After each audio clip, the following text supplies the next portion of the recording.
I'll go ahead and call the meeting to order. Leesburg City Commission meeting. The date is September 26, 2022. Everybody please stand for the invocation and pledge. Heavenly Father, we thank you for many blessings. We pray that you continue to bless this community, this great city. Please guide and direct this commission, our staff, this team, as we work together tonight to make our city better. In your name we pray. Amen. I pledge allegiance to the flag of the United States of America and to the republic for which it stands, one nation, under God, indivisible, with liberty and justice for all.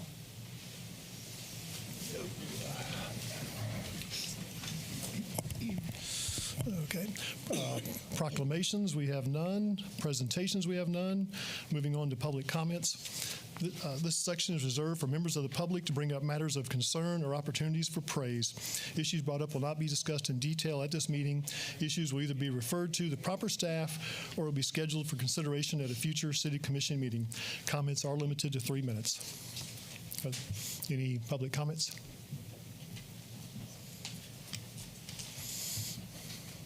Only 3 minutes. You're on the meter too.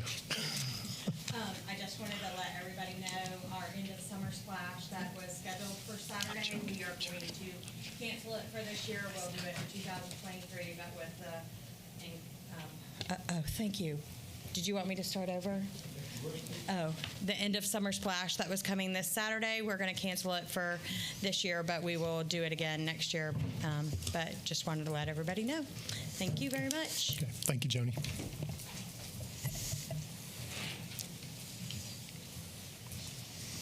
Good evening, Dr. Jasper. Also, too, we have a cancellation with the neighborhood cleanup that we're going to have this Saturday, October the 1st. It will be postponed for now, so thank you. Okay, thank you. Any other public comments? Okay. If none, we'll move on to the consent agenda. Routine items are placed on the consent agenda to expedite the meeting. If the commission staff wish to discuss any item, the procedure is as follows. Pull the items from the consent agenda, vote on remaining items with one roll call vote, and discuss each pulled item and vote by roll call. Are there any items the commission would like to pull this evening? If none, a motion to approve the consent agenda. Move for approval. Second. Okay, roll call. Commissioner Christian? Yes. Commissioner Burry? Yes. Commissioner Roebuck? Yes. Commissioner Connell? Yes. Mayor Peterson? Yes.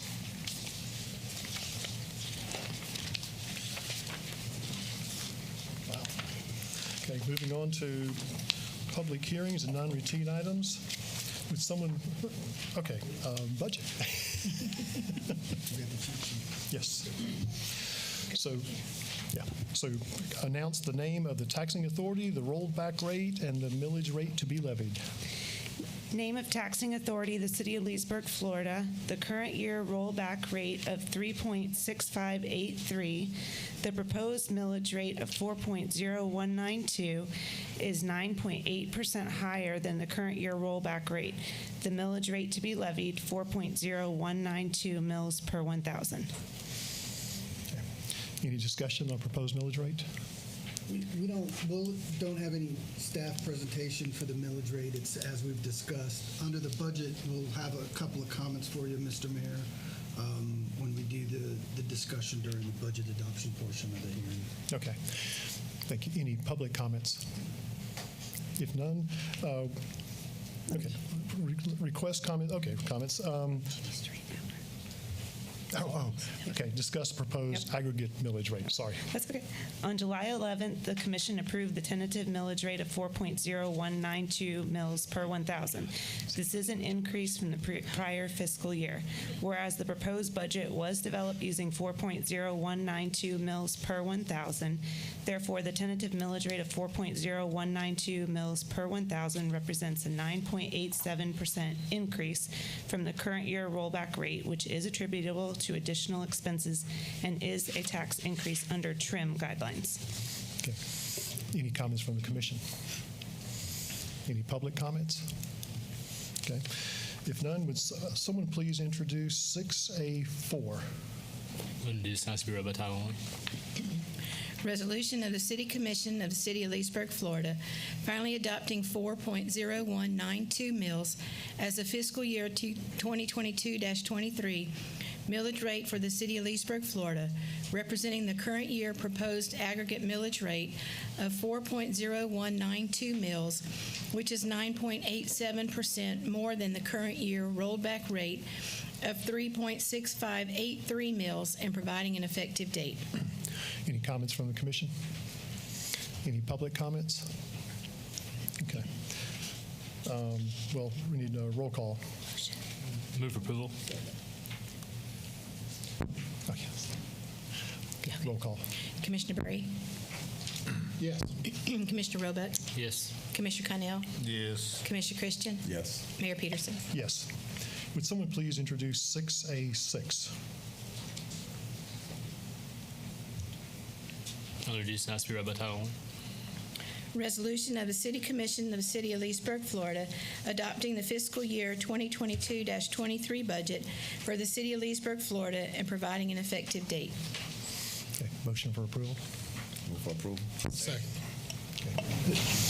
Yeah, on the discussion, we've got the PowerPoint presentation that you've seen through the workshops, the one we did on first reading. Just wanted to add a couple of comments in there, and if you want me to specifically go point by point on the budget, I will. The budget doesn't. We failed to mention this. We did talk about it at workshop, but we didn't talk about it at the first public hearing, which was the proposed budget does call for stopping recycling in the solid waste fund. So just a reminder of that. What we plan to do, assuming the budget is approved in its current form, is that we'll go the first quarter of the fiscal year 23, which is last quarter 22, we'll do a campaign with Lakefront TV to get folks informed, and we'll have about 90 days to get the information out about why stopping recycling, how we'll move forward, and those type of things. So we don't anticipate that would start until January 1. Can we clarify, because sometimes this is going to be people's first time hearing this, we're not stopping recycling. We're stopping a separate truck for recycling because everything goes to the incinerator now and is recycled. That's correct. Okay, there's a big difference. So the recycling program in terms of two-stream collection and it going off will stop. Those recyclable materials, you can throw them away. Effective January 1, and we'll have the discussion on this and give you a quarter to prepare for it. You can keep your recycling can, throw them in there. You can throw your other stuff in your existing trash can, but what will happen is just one collection, it'll go in the truck, and then the truck takes everything to the incinerator. That's how we run our program now. And for the foreseeable future, I don't see us not using the incinerator as our source. Because the incinerator burns the trash and it burns it at such a high BTU rate, they turn that into energy, and then that is a credit for us in our program. So whether we actually physically recycle the materials or go through the incinerator, the city still receives its credit as a green waste source, which is another reason why we had that suggestion for A you. couple questions on the recycling. Are we going to leave them with the recycle can, or are we picking those back up? No, we'll leave the cans out. So they'll be able to put household garbage in the recycle You can, can put whatever you want in them. and the regular solid waste will pick them up? Yep, and we'll talk about that in the next quarter as part of the updates. Let me ask you another question, because I don't know we discussed this. If we do away with this program, how many employees is that going to affect? None. In fact, it'll help us out in the future, because as we do get new growth on, instead of having to add more trucks, a recycling truck and a solid waste truck, we can use the same truck, same number of employees too, so we won't lose employees, because what we see on the other side of the house is the solid waste stream continuing to pick up. So it doesn't affect our employee count at all. Okay, so we're not having to lose any employees by making this move? No. Okay. In fact, the move is coming from the solid waste department. That's where it was birthed. Okay. So. Any other comments from the commission? Any public comments? Okay, roll call. Commissioner Roebuck? Yes. Commissioner Connell? Yes. Commissioner Christian? Yes. Commissioner Berry? Yes. Mayor Peterson? Yes. Brandy, would you announce the adopted millage rate? The adopted millage rate represents the current year proposed aggregate millage rate of 4.0192 mils per 1,000. Thank you very much. Excuse me. Okay, moving on, second reading of ordinances, we have none. First reading of ordinances, would someone please introduce 6C1? Introduced, be read by title only. An ordinance of the City of Leesburg, Florida, amending Part 2, Chapter 5 of the Municipal Code, amending Section 5-2 as to the zoning areas where alcoholic sales are permitted, and Section 5-6 as to the areas exempt from open container prohibitions, amending Section 5-16 as to the zoning for medical marijuana dispensaries, amending Part 2, Chapter 12 of the Municipal Code, amending Section 12-19, adding an exemption, amending Part 2, Chapter 14 of the Municipal Code, amending Section 14-71, adding an exemption, amending Part 2, Chapter 15 of the Municipal Code, amending Section 15-5, adding an exemption, and amending Section 15-8, adding an exemption. Amending Part 2, Chapter 18 of the Municipal Code, amending Section 18-3, adding an exception, and amending Section 18.7, exempting the operation of golf carts and utility vehicles from certain provision, amending Part 2, Chapter 25 of the Municipal Code, amending Section 25-121, adding an exemption, amending Section 25-288, adding an exemption, amending Section 25-292, adding an exemption, and amending Section 25-362, adding an exemption, amending Part 2, Chapter 26 of the Municipal Code, amending Section 26-3 as to the exceptions to special event permit requirements, repealing conflicting ordinances, and providing an effective date. So this item will lay over, but are there any comments from the commission? If none, any public comments? Okay. Would someone please introduce 6C2? I'll introduce and ask to be read by title only, please.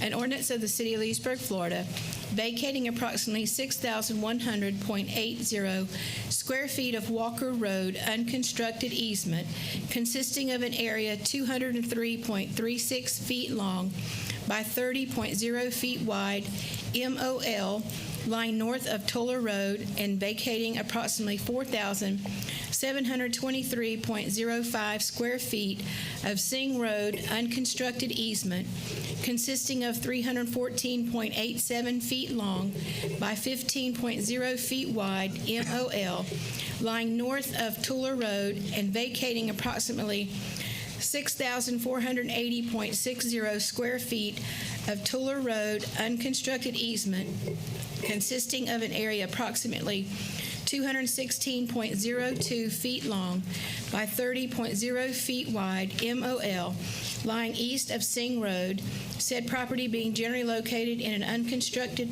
portion of Silver Lake Estates plat as recorded in Plat Book 10, page 66, Section 9, Township 19 South, Range 25 East, Public Records of Lake County, Florida, and providing an effective date. This item will lay over as well, but any comments from the commission? If not, any public comments?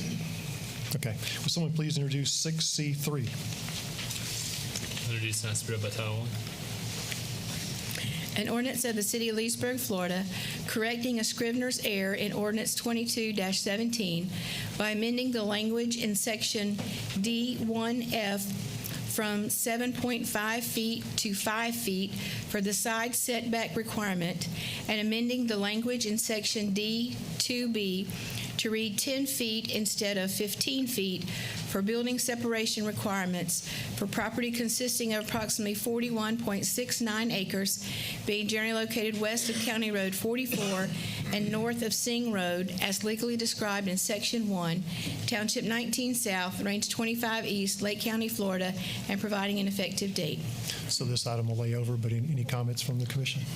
Of course, Dan, so I understand this correctly that the minutes reflect that we voted for 5 feet instead of 7.5? No, sir. in the Planning Commission meeting. We had discussions with the developer prior to the Planning Commission meeting, and when we took it to Planning Commission, it showed a Scrivener's error of stating 7.5 feet instead of 5 feet, and it went all the way through the process. So we're just asking for that correction because it was supposed to be at the Planning Commission and it was supposed to be at the corrected document should have been in your packet when you voted on it. So it should say 5 feet for the separation of the side setback and 10 feet for the building separation. So normally, what are we granting PUDs, 5 feet or 7.5? It ranges depending on the lot sizes. Anything under 60 feet is going to be 5, and usually over 60 feet will be 60 and up will be 7.5. And the back separation, 10 to 15, is that normal? Is that something that the developer is asking for? The building separation, if you have a 5-foot side setback, then the building separation will be 10 feet automatically. If you have a 7.5, then it'll be 15. Okay. Each side has 7.5. Okay. So this was just an error on not making the corrections when it was supposed to get to planning. And you recommend the 5 feet? Yes, sir, because they generally have to put gutters down the side now. So that's taking care of that. Okay. And that was, Just following up on that, Dan, this project, the PUD will require the gutters? Yes, sir, if it's, I can go into it, because this one was approved back in December of 2021, so we can add the side gutters if you like. Yeah, I think that's and that would resolve that issue. correct. Okay. Thank you. So I'll make a motion to amend to add the side gutters. The requirement of side gutters, sorry. Second. Okay. Any other comments from the commission? Okay, so roll call on the amended motion. Commissioner Christian, Yes. Commissioner Burry, Yes. Commissioner Roebuck, Yes. Commissioner Connell, Yes. Mayor Peterson. Yes. Roll call on the original. It's first. The first. Oh, shit, yes. Excuse me. Yeah, we asked to it. Yeah. You got me off. Okay. Someone please introduce 6C4. I'll introduce and ask to be read by title only, please. An ordinance of the City of Leesburg, Florida, excuse me, annexing certain real property consisting of approximately 49 plus minus acres, being generally located west of County Road 44 and north and south of Sing Road, lying in Section 16, Township 19 South, Range 25 East, Lake County, Florida, provided that said property so annexed shall be liable for its proportionate share of the existing and future indebtedness of said city, providing that such annexed property shall be subject to all laws and ordinances of said city, as if all such territory had been a part of the City of Leesburg at the time of passage and approval of said laws and ordinances, providing that such annexed territory shall be placed in City Commission District 3 and providing an effective date. Okay, so this item will lay over, but any comments from the commission? Comments from the public? Okay. Someone please introduce 6C5. I'll introduce and ask to be read by title only, please. An ordinance amending the future land use map of the comprehensive plan of the City of Leesburg, changing the future land use map designation of certain property containing 49 plus minus acres from Lake County rural transition to City of Leesburg estate residential for property generally located west of County Road 44 and north and south of Sing Road, lying in Section 16, Township 19 South, Range 25 East, Lake County, Florida, and providing an effective date. So again, this item will lay over. Any comments from the commission? I just have one comment on the, maybe Dan can help me on this. On the disapproval, we have Renato Jabbar talks about Catrali owns and operates the property on the western border and disapproves of the development because of the incompatibility with the IWW disposal site activities. Are you familiar with that at all? Yes, sir. Trolley did send back a letter stating that they felt that it was not compatible with the use. Staff took that into consideration and added in the buffers, the buffer language, and so we do feel like it is compatible against their use. Thanks, sir. Any other comments? Yeah, there was a comment, I think, from Public Works regarding the impact it has on an existing water sewer pioneering agreement. I just was curious, what impact we're talking about or what. Cliff Kelsey, Director of Public Works. Yes, sir. It's just letting him know that these homes will have to reimburse a pioneer agreement that exists. That's in existence. Any other comments from the commission? Public comments? Okay. Would someone please introduce 6C6? Introduced and read by title only. An ordinance of the City of Leesburg, Florida, changing the zoning on approximately 49 plus minus acres from Lake County R1 rural residential to City of Leesburg PUD planned unit development to allow a single-family residential development for property generally located west of County Road 44 and north and south of Sing Road, lying Section 16, Township 19 South, Range 25 East, Lake County, Florida, and providing an effective date. Okay. This item will lay over as well. Any comments? Yes, I did have a comment. This PUD specifically states that it'll be either 162 single-family units or 135 detached with 60 attached single-family units. And as long as I've been on the commission, we haven't approved multiple option PUDs, and I'm not comfortable with starting that process. I think if the builder, they should bring the plan and it should stand on its merits, not a variety of things. We've done these occasionally in the past. We'll do whatever the commission wants, obviously. Occasionally, we'll have a situation where you could have multiple uses, and we tell the developer, you have to decide on a plan, bring it back to staff, and let us know which one you're going to do before you start the development process with the pre-application meeting. Staff will do whatever the commission desires in this case. But we have done them in the past to make it a little more flexible. And I misread it, I guess. I thought it was both. I thought It's an either or. You have to do one or the other. Okay. Personally, I think we should be able, between now and next reading, developer tell us what they want to do, because if we're telling residents you're going to have 160 houses and they turn around and say you got, some townhouses, makes it a little different. So it kind of like, we're not really on what we're doing. So I kind of agree with Commissioner Byrd that they need to make a decision which way they want to go. We'll do that. Thank you. Any other comments, commissioners? Okay. Any public comments?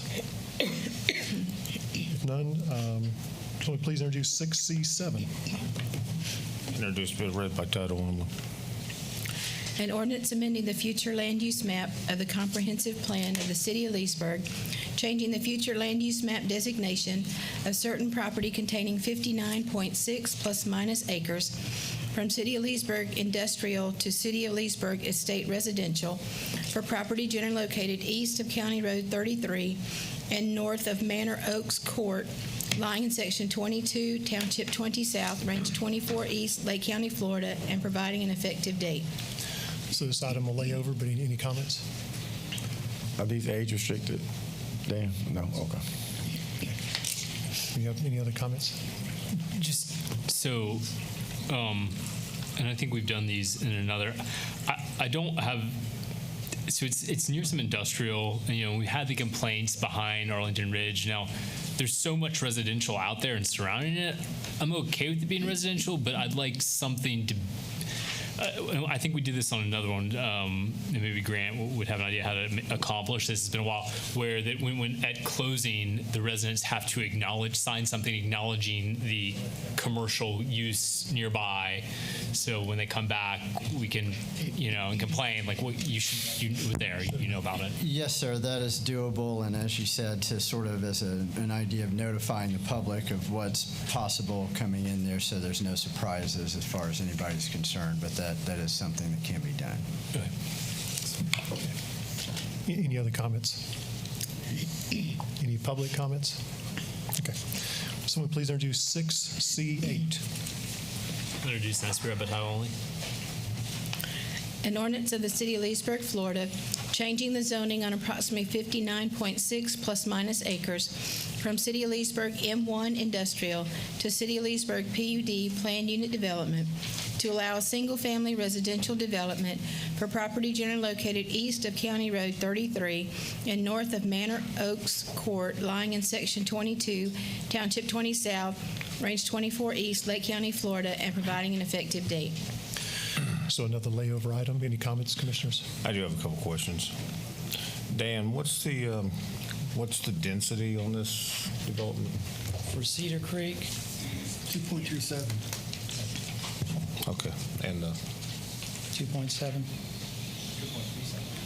2.37. Okay, and what's the Yes, sir. what's the lot sizes? Do they vary or?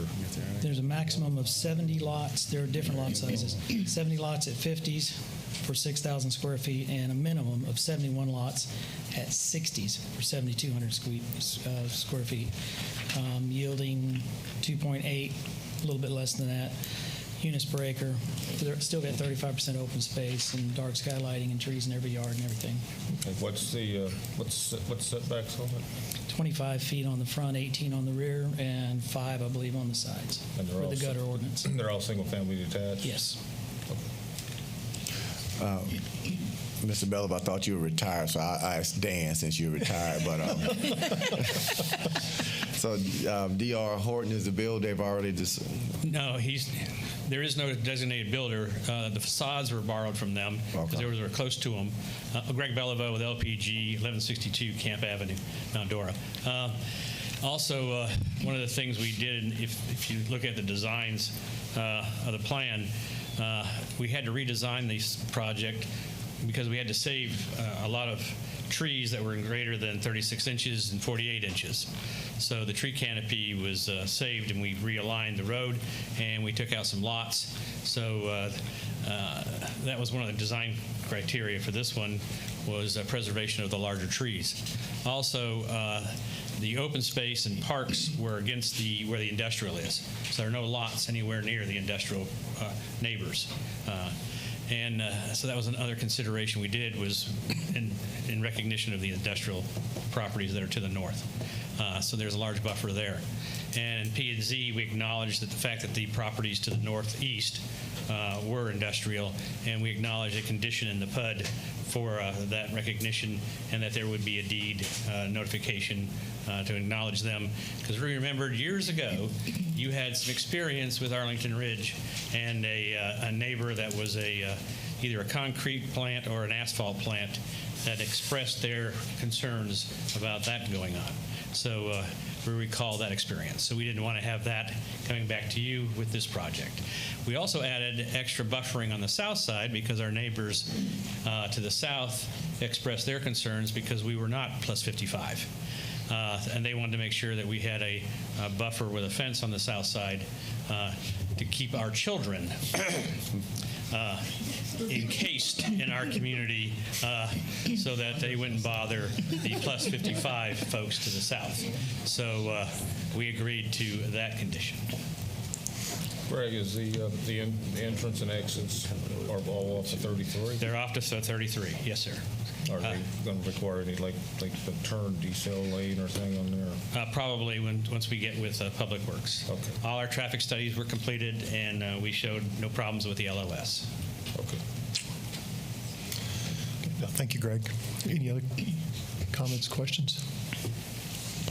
While we have you there, Greg, just wanted to say thank you for all you do for us and helping Lake County be a better place. Well, enjoy your retirement.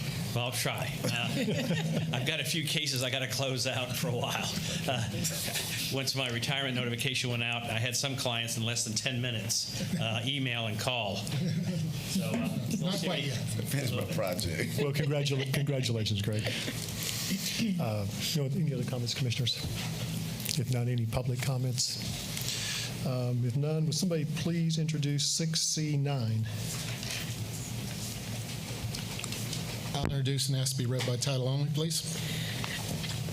An ordinance of the City of Leesburg, Florida, amending the conditions of a PUD, planned unit development, to revise the buffer requirements and allow for bungalows and cottage sites on a property generally located north of U.S. Highway 441 and east of Pimble Road, lying in Section 20, Township 19 South, Range 25 East, Lake County, Florida, and providing an effective date. Okay, this item will lay over, but any comments? Dan, would you just give us the revisions on the buffer, just the specifics Yes, sir. that everybody's going to agree on? This is an existing PUD that came before you last year as an upscale RV resort. They like to keep that PUD in place but have some specific changes. Mainly, the first change, and the most important one is for them, is to reduce the buffer on the western side of the property from 80 feet to 30 feet. And so we said, okay, you'll meet with the adjoining property owners, and once you get their approval or consent, you can bring in a 4-foot tall berm and a fence. So instead of a broad buffer, you get a planted buffer of 30 feet instead of 80, but then there's a 4-foot berm on that with the fence on top. So we made that change. And then some of the other things they wanted to change included the number of garbage receptacles, and they did some research and showed us that the reduction in there. And then the types of units. They wanted to do some creative, what they call glamping, which is glamour camping, using some tents, some yurts, some different structures that make it more of a fun place to come for a couple of days. And so it's a very interesting project. They also have a marina. I believe they'll hopefully be trying to sell gas there, because I'm not sure where else on Griffin you can get fuel. Some boat slips and some recreation area. So we think it's going to work out real well. And that the neighbor to the west did send the agreement. We have some kind of something. We don't have anything in writing. Okay. Okay, but we did get. But we will need that before the meeting was held, and right. And so I'm sure we'll hear from the neighbors if it's not. but we did. They have had Tara Tedrow, who has worked with the city on a number of cases recently, with them in working on this case, and so we have confidence that everything's good on it. Okay. Dan, at one point there's no right or wrong answer. At one point there was a restaurant in the PUD. There still is, yes, okay, sir. I was just curious. Okay, thank you. Any other comments? Any public comments? Okay, moving on. Would someone please introduce 6C10? Introduced to be read by title only. An ordinance of the City of Leesburg, Florida, ratifying revisions to the form of ballot question number 1 from the version appearing in ordinance number 22-43, providing for inclusion in the Code of Ordinance, providing for severability, providing for conflict, and providing for an effective date. Okay, this item will lay over, but any comments? I do have some. Al, if you don't mind, I meant to mention this to you today and I forgot. There's been I think there's some misunderstandings. I've fielded numerous phone calls.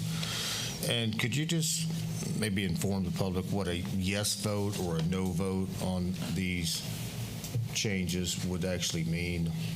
Because people, the ones I'm getting calls from, are confused on what a yes or no actually means on these votes. Okay. And I apologize for not getting with you. I meant to mention that to you earlier today. Okay, so the commission, and I'll, let me turn my mic on here. Okay, so in July-ish, the commission approved one ordinance that asked 2 referendum questions regarding the electric utility. The overall purpose of the referendums is to make it harder for the utility to be sold.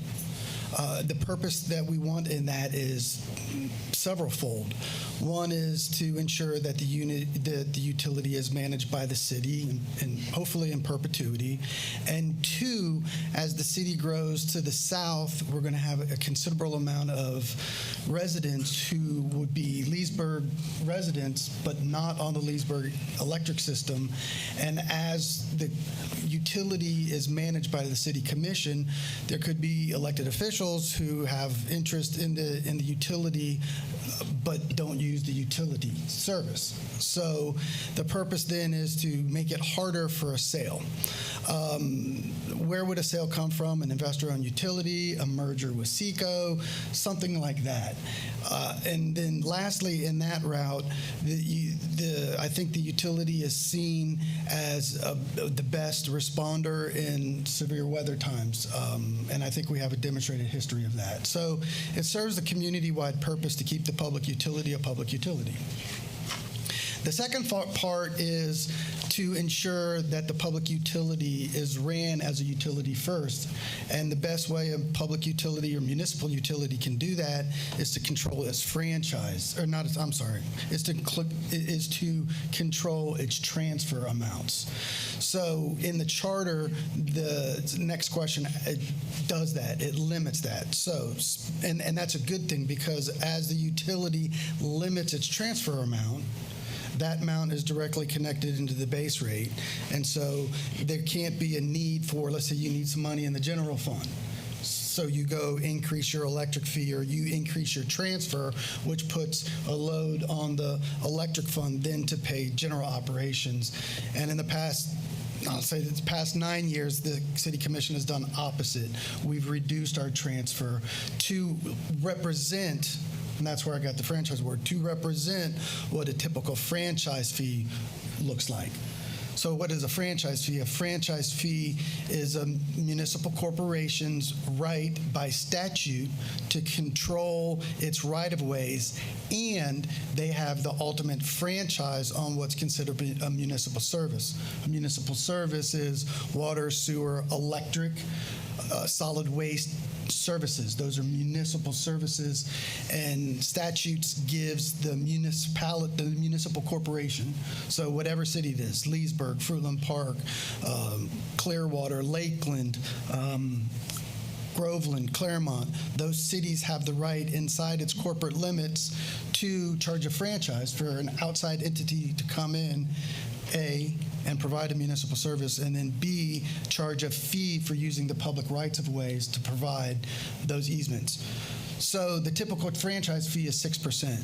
So in the case of Leesburg, we don't have a franchise fee with ourselves. So it would be the city's general fund would charge a franchise to the electric fund. Instead, we have the transfer. So what that does is we cap that number. Those are the two overall purposes.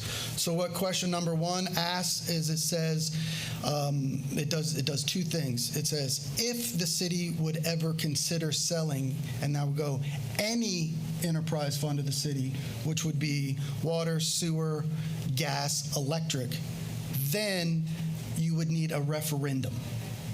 So right now it could be done by simple majority vote. Three city commissioners could say, we want to sell one of the enterprise funds.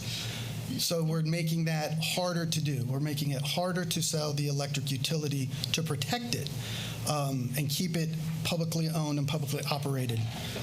And not only are we just saying we want a referendum, we're saying we want a higher level of referendum. So A, when you do a referendum, there's two steps. Step one is the city commission has to pass an ordinance calling a question for a referendum, and then that question goes to the people, and then a simple majority of the vote would then clarify that. So in this case, it would be, would the city want to sell one of its utilities? Three votes would get a yes, and then you could sell it. The next level would be a referendum. We say a referendum. 3 members of the commission pass an ordinance that sets a referendum, a simple majority.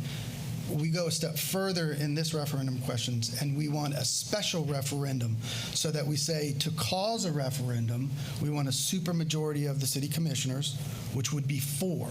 So if you vote yes, then 4 members of the city commission would have to pass a referendum, and then we ask for a supermajority of the electors, 66%. So that's what question number 1 does, is it says an enterprise system of the city can't be sold without a special referendum, And to get that referendum started, it needs a supermajority of the city commission and 2/3 of the electorate. So everybody who goes out to vote, you need 66% for it to pass. So that's what the referendum question calls for. Now, in this referendum, it's still under the terms of the original referendum, so 55 or 50% of the people who vote to pass it would put this in place. The second question is a financial one, and it says the city will always keep, by charter, its franchise fee at 6%. So you can't transfer more than 6% of the electric fund money into the general fund. 6% or less. 6% or less. Okay. So if that passes, that controls the amount that the electric fund in perpetuity would fund the general fund. These things, I know the question probably couldn't come at the worst time, because folks will probably think that get rid of the electric utility. I don't want to persuade the public, but actually it's the opposite. The position is that the electric utility needs to do more than just be an enterprise that funds general fund services. It needs to be a utility first. I think our history of a utility is that we have done that. When times of trouble come, we respond quickly. When you look at other communities who've changed from being publicly owned to investor owned, the first thing that they see is a reduction in time of service and slow turn-ons during hurricane times and these type of things. So I think that our utility has a very good history of being a great provider in responding in times of trouble. So from that perspective, we don't want to lose that autonomy. Therefore, if a question would ever be asked, then we want to make it difficult to sell that utility. And then the second part of that question says, we also know it's critical to control rates. And part of that rate mechanism when rates can get high is if you use too much electric money to fund non-electric things. So therefore, in the charter, we're going to cap that transfer at 6%. Question number 2, there is no doubt, protects customer rates. So a yes on question 1 makes it tougher to sell the utility. Question number 2 is a question that protects rate making and protects using electric funds to subsidize the general fund above 6% of revenues in the electric fund. Okay, thank you, Al. And I would just add, we have a history of running a good utility company. It is kind of awkward timing after the last month or so with electric rates, but this is good for our city. I'd just like to say on that is that also I think a big reason to do it is, at least for me, is it's from a fiscal conservative standpoint. If we were to sell one of the utilities, that commission, yeah, they'd get a bunch of money, but the reason that Leesburg has been able to do things that other communities can't is because we have a lot of different utilities, not just electric, but all these other ones. And I think the worst thing you can do is give like any governmental entity like one lump sum and let them go spend it, because then it's gone and you're never going to see it again. So, I think having it's enabled us to, through ups and downs in the economy, to have steady revenues and kind of punch above our weight a little bit. And then in terms of the why a supermajority, and Al alluded to this a little bit, we are no longer as a governmental body enabled to spend money on any question. So like if we wanted to send a flyer out in favor of these, we're now prohibited. You used to be able to do that. However, if Duke were to say wanting to buy our utility, they can spend as much money as they want trying to convince the public to buy our utility, and we would not be able to spend anything in to try to counteract anything that they were to say, true or not. So that's, I think, why the idea of a supermajority makes sense, because the bar needs to be a little bit higher. even if they started it, we could not counter. That's my understanding. Okay, that's interesting. That's right. There was some new legislation just out of the last session that, there's unfortunately not a lot of case law and everything to help us with interpretation on that, but it is a little bit troubling in terms of how limited or the limits that it places on the local government to be able to get any kind of messaging out, whether there used to be exceptions for just fact-based information that could be shared, but that exception has since been removed now. So it is very difficult to be able to combat it at all with any kind of information whatsoever coming coming from the city or on the city's behalf. Okay, thank you. Yes, sir. Any comments from the public? Dr. Jasper. Al, just a quick question. I just want to get some clarification on question 1. So I just want to understand. So the commissioner have to vote 50% and then the public vote 50%? Is that No, what you're saying? that's a typical referendum. So this referendum increases that bar. And so the referendum process, to have a question be put to a referendum to ask for the public's input, it requires a passage of an ordinance and 50% of the electors, the voting electors. Okay. This question says it has to consider a sale of an enterprise system. It has to go to referendum. Okay. The enacting ordinance has to be approved by 4/5 of the city commission and 2/3 of the electorate. So this raises the bar. Okay. I just wanted clarity on that. Thank you. Any other public comments? Okay, if none, we'll move on to non-routine items. Would someone please introduce 6D1? Introduced, be read by title only. A resolution of the City Commission of the City of Leesburg, Florida, adjusting customer rates for electric, gas, water, irrigation water, wastewater, and reuse water for utility service obtained from the city, setting forth findings, providing a savings clause, and providing for an effective date of October 1, 2022. Move for approval. Comments from the commission? I do have a question. I spoke to Al earlier about this. I mean, some of these, I think it's the water, stormwater or something. What was the reasoning that's increasing by 10%? I'll just give the quick debrief on all of the rate increases that are in this ordinance. And again, we talked during our budget workshops, in the first budget workshops, kind of ad nauseum why the increases. And it really just boils down to basically 3 things. 1, to continue to make capital improvements in each of the different funds. So the increases are contemplated gas, water, sewer,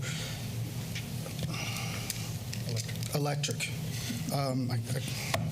It's getting down there on the bottom. I needed my glasses. So, and make capital improvements. For example, in the water fund, the fund is just getting behind in terms of making capital improvements to existing systems, changing out water main, keeping up with inflation, personnel costs, all these meter costs, these type of things.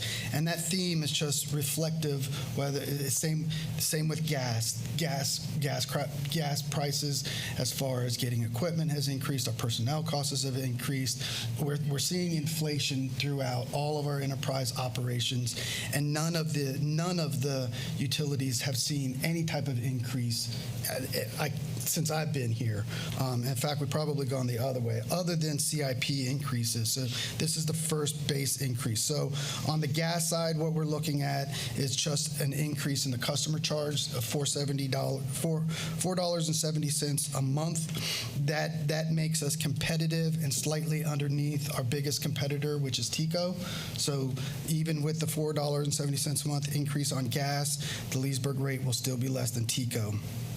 Water's a little more complicated, but it's about a 96 cent increase on the base. So it's 10% increase, but in all, it may be somewhere around $8 a month. It's about a penny more on the usage levels per cubic foot. And if my math is right, it's 750 cubic feet or something to 10,000 gallons in that neighborhood to get the comparison. So talking about an $8 a month increase there. Sewer is a CPI increase as we've done. And electric, we've talked about ad nauseum, obviously. The two biggest issues that make up the electric rate are the power cost adjustment, which is where our folks are really feeling it, and the base rate. And the base rate directly goes into all the other issues. So on the one hand, you have the power cost adjustment, totally dictated by fuel costs, and the Florida Municipal Power Agency, that's not beating up FMPA, but lots of misconception about where the city buys power. So the city buys power from the Florida Municipal Power Agency's All Requirements project. It's a conglomeration of about 13 municipal electricity. We buy our generation, our spinning generation, and our transmission. That's the All Requirements that goes all into that bucket. 13 cities make up that conglomerate, and so our power bill has typically gone from $2 to $4 million a month when the utility was buying power for around $40 a megawatt. This fiscal year, the projection was $57 million a megawatt. So next year's projection is $125 a megawatt. So when we talk to power cost adjustment, we are just talking about the wholesale bill for our all requirements from FMPA. That is directly related to that. If FMPA's costs come down, the power cost adjustment can come down. If FMPA's costs are even higher than those projections, it goes up. The second part of your bill is the base bill. The base bill is seen in your other charges. You'll see your customer charge, and then you'll see your use charge. So you've got three components in that bill: base, your energy charge, and your power cost adjustment charge. Your energy charge and your base charges go into operations and capital and debt and those fixed costs. And as they increase over time, the utility contemplates increasing those costs. We've been extremely good for the last 9 fiscal years on reducing that base cost. This is the first time we've contemplated an increase since the 5% increase trifecta that we were going to do for fiscal years. I think it was 14, so it was 14, 13, and 12, and we didn't do the last increase, which actually would have put our rate up to 140 before all this crazy stuff started several years ago. So that number has dropped. So when we talk about your base number, in round numbers right now, it's $102 per 1,000 kilowatts on the residential side. This increase contemplates pushing that up to $108 in round numbers. It's like 107.97, so it's 3 cents on. So it's about a $6 increase a month on the base rate, and then unfortunately we're still dealing with the fuel side, which is at $70 or 7 cents a kilowatt. So those are the increases, the reasons for them in each of those enterprise funds. No, thank you, Al. And in the budget process, I mean, I know I was one of the commissioners pushing for the water rate increase. We were well below the market, and even after a 10% price increase, I believe, help me out, Al, I think we're still below the average. On the water side, still significantly below average. I don't know. We might have a slide that shows. I think Groveland and Claremont are the only cities that remain lower than us, and they're. Yeah. So and I'll just read those numbers out for the public because they're good comparative numbers. So, for example, the average, and so here's all municipalities in Lake, Mascot, Claremont, Howey, Eustis, Mineola, Mount Dora, Groveland, Fruitland Park, Lady Lake, the Berries. We threw Wildwood in there. That's obviously not Lake. But the average is $18.95. So our increase brings us up to $14.14 for 3,000 Typical water usage is 7,500. That's going to be a family of 3 or 4, about just under the 10,000 gallon mark. So you see about 2160. Average is 30. So we're still significantly under that number. Water is one of the areas where we're falling behind. Financially, we're hanging in, but we also see the wear and tear on our mains and our breaks going up. Cliff's yelling at me, I'm forgetting something. Our consumptive use permit needs another look-see. So there's a number of things in the house that we need to take care of to keep the utility from falling behind in terms of service. So 10% sounds like a big number. Understand where everybody's at in terms of rates. But I think there's the justification, and we're obviously still a competitive utility. And as I said, the Claremont rate, Mineola, and Groveland are the 3 utilities in the county that will be about $1, $2 cheaper than we are at the new rate. Thank you, Al. Any other comments? I'll just say, I think a lot of people don't realize, but the utilities, when we talk about the capital projects, these are basically construction companies at the end of the day. That's what we do. And we build stuff, we replace 100-year-old water lines, and the idea that you could have even single-digit increases, that is impressive, because there are very few things that you can buy that are less, only 10% more than they were 2-3 years ago. Most things are way more than that. So, doesn't make it feel any better, but it's just, the reality. Any public comments? If none, roll call. Commissioner Burry? Yes. Commissioner Roebuck? Yes. Commissioner Connell? Yes. Commissioner Christian? Yes. Mayor Peterson? Yes. Informational reports, we have none. City Attorney items. I don't have any report this evening. As a reminder, there is the closed session coming up on the tail end of our normal agenda. I guess I would ask the commission if you would like me to stick around until after that meeting is over. Of course, I won't be able to attend because of the conflict, but I'm happy to hang around if you believe there would be any need for me to stick around until after that's over. I wouldn't ask you to stay, but I'll look at my fellow commissioners. Okay. All right. You're welcome to leave. All right. Thank you, everybody. Other than that, I don't have anything. I hope everybody stays safe, and always a pleasure to be with everyone, as always. Okay. Thank you, Grant. City manager items. With the passage of fiscal year 23 budget, I wanted to thank again Brandy McDaniels, our budget director, and Jim Williams, our finance director, for all the hard work they did in the budget process, and as well as all our department head team. Very, very proud of the folks that work on our team. They put together tremendous numbers, and each year they seem to get a little tighter and tighter before they even come to my desk. Unfortunately, this was probably one of the most unhappy budget seasons that we've done in a while. It's just tough circumstances out there, from the taxes to the electric rate situation to the inflation that we're seeing. I think we've done a tremendous job tackling it in the past. I think we've been an extremely good fiduciary for our citizens and our utility users. And when you all hired me almost 9 years ago, I wrote a letter to you that said you have to be a utility first before we start going to the general fund and doing all the fun stuff. And I think we've had a lot of success at that. And so I think we can stand on that record. And if there's some hope for the future, it's that if you look at our past track record, we, at least me as your manager, endeavor to get back to that as quick as we can. So this was not a fun budget year. So we put that to bed, and then on to the next thing, which is hopefully everybody's watching the weather. We obviously have a little bit of a storm brewing, so we ask that you pay attention to the TV. Good information comes out from Lake County, as well as on our website. As we get emergency operations going, I've been in touch with Chief Mara and all the team. I know Brad's already got mutual aid folks calling in and got stuff set up. Cliff, and he's got the debris management going over at Public Works. So I know I'm missing a bunch of folks in there. Jim's getting the customer service folks up, so the phone banks are done.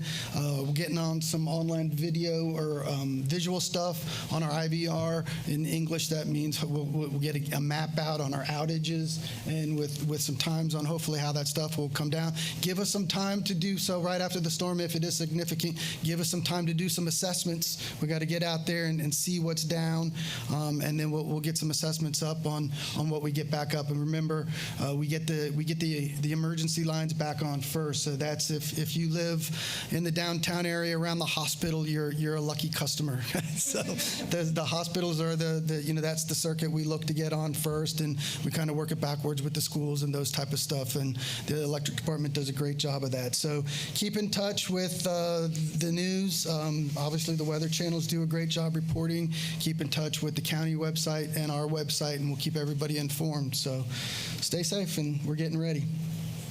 Thank you, Al. Roll call. Commissioner Roebuck. Yeah, just I know everyone probably gets the emails, but for the public, the FMPA was able to lock in most of our October gas prices and like 75% in November at like 750-ish number. So, that's still historically high, but, we're not talking the $10, especially depending on what happens with this hurricane. So, they are being proactive and getting out there. And when the markets fell off a little bit last week, we're able to go ahead and lock in those prices. So, they're trying their best. That's it. Commissioner Connell. Yeah, just a quick question on a follow-up for Al. Other than emergency services, has any decision been made as far as the other general employees of the city on what their schedule would be this week?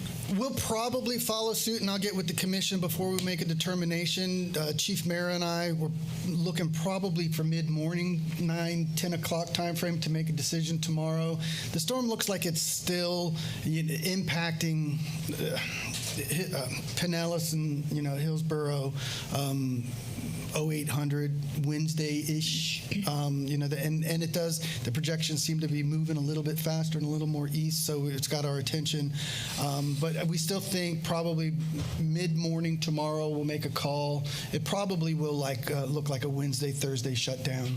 Okay. I think we're looking for a Wednesday or tomorrow opening on the EOC, Chief. Open tomorrow, probably close on Wednesday. So, and the EOC Emergency Operations Center, we hold at the PD. We do have the EOC at Lake County staffed with our folks, so we're getting all the info and keeping up to speed there. Okay. We did too, just so you know, we did issue the declaration of state of emergency. That was effective 0700 this morning. It basically gets us prepared for FEMA reimbursement, and so our storm prep is part of the calculation. If it's a declared storm, or as far as an emergency, and when potential monies from FEMA would be available. Okay. But the declaration at this stage more SOP than anything. Commissioner Christian. Just a question for Al. Piggyback on that, I know the EOC is going to be doing something for Lake County, but who's from the city is going to be putting information out for us and the Leesburg public? Myself, Pam, we'll be working on, especially on the electric side with Brad. Okay. Commissioner Burry. Yeah, I've got one item tonight. In my first year as a commissioner, I was asked a question about why Leesburg no longer puts fluoride in their water. And I brought it to Al. We talked about it a little bit. And since that time, the community it's been brought to my attention several other times. So I've endeavored to look up some information about why we would do it or why we wouldn't do it. And it's my belief it's something that we should be doing it just from a community health standpoint. And so I didn't want Al to put it on the agenda and us, but maybe in 2 weeks, if we could all look up a little information, see, brush up on it, and have Al bring some numbers about costs, because I know that's an issue. But I strongly advise that the city of Leesburg go back to putting fluoride in their water. And if I could just comment, and again, and I don't want to underscore where Commissioner Burry's angling, but I also don't want folks out there thinking that we don't have safe water. Right. We have safe water. We have good water. And so there is a debate that rages, and that debate is to fluoride or not fluoride the public water source. Putting fluoride in the public water supply actually started in 1945, and it was deemed as probably one of the top best public health and things that we ever did in the United States to prevent cavities, dental cavities, or the technical word is dental caries. So in 1945, it was putting fluoride in the water to prevent dental decay was seen as one of the best things we've ever done. Probably as we got into the 90s and the 80s, some thought on that stopped, which was too much of a good thing is bad. So there's another school of thought that says too much fluoride is as bad as not fluoride, resulting in thyroid issues, bone brittle issues, these type of things. And so the schools of thought have gone back and forth, good, bad, good, bad, good, bad. But essentially, the Florida DEP does not mandate whether you do it or not. They do state if they do mandate levels. So if you do fluoride your water, you're supposed to do it at a certain amount. 7.7 mmLs. Yes.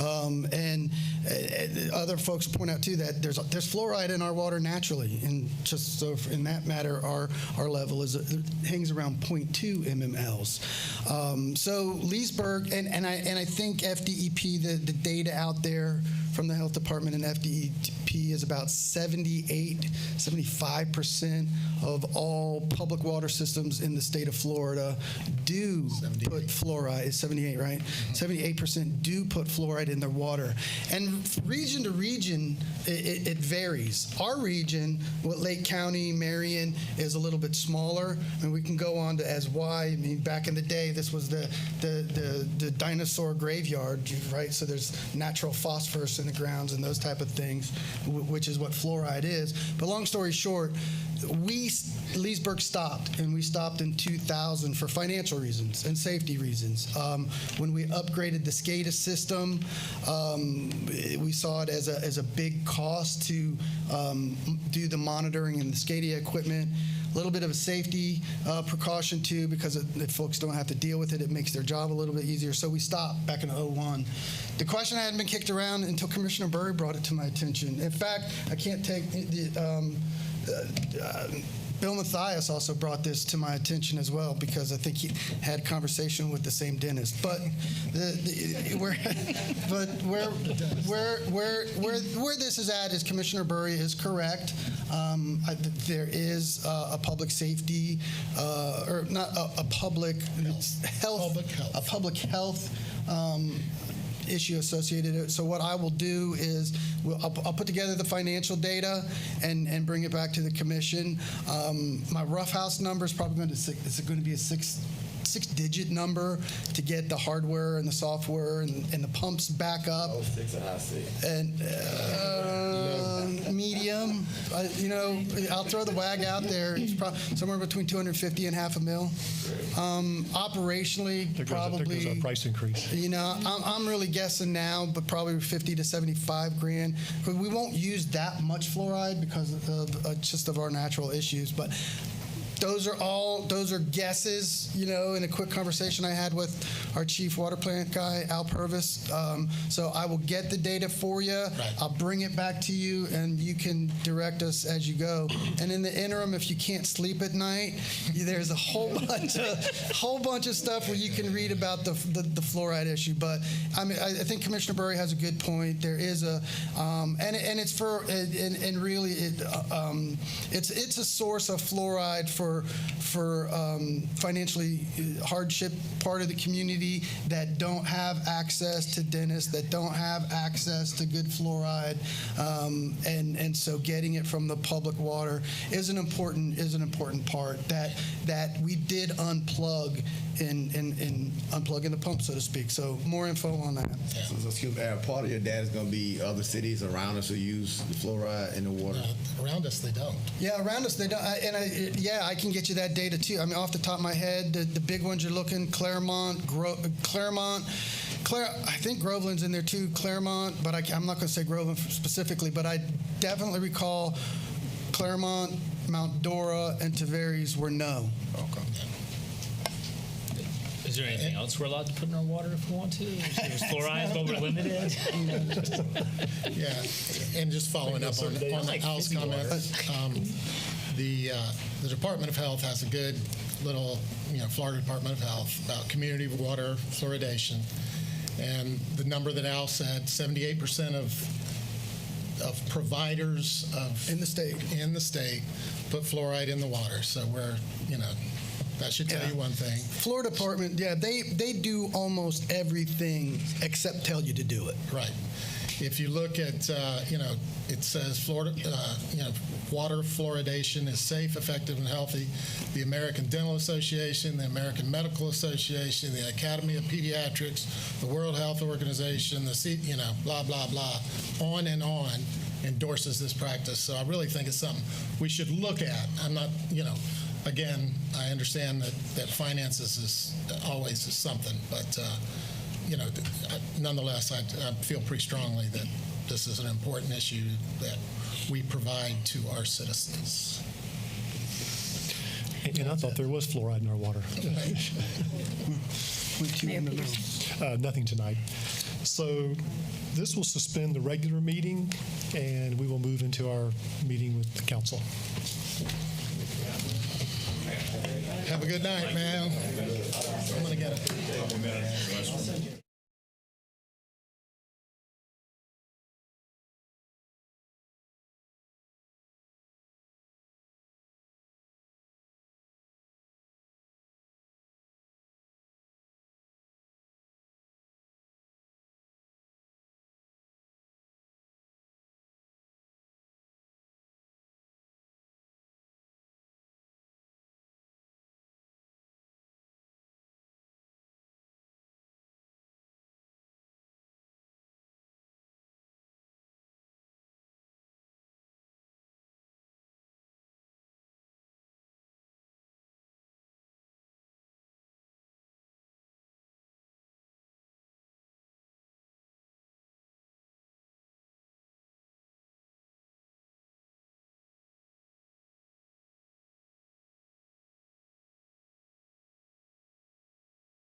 Okay, so we ended the city commission meeting at 6:49. We are now finishing our closed session at 7:15.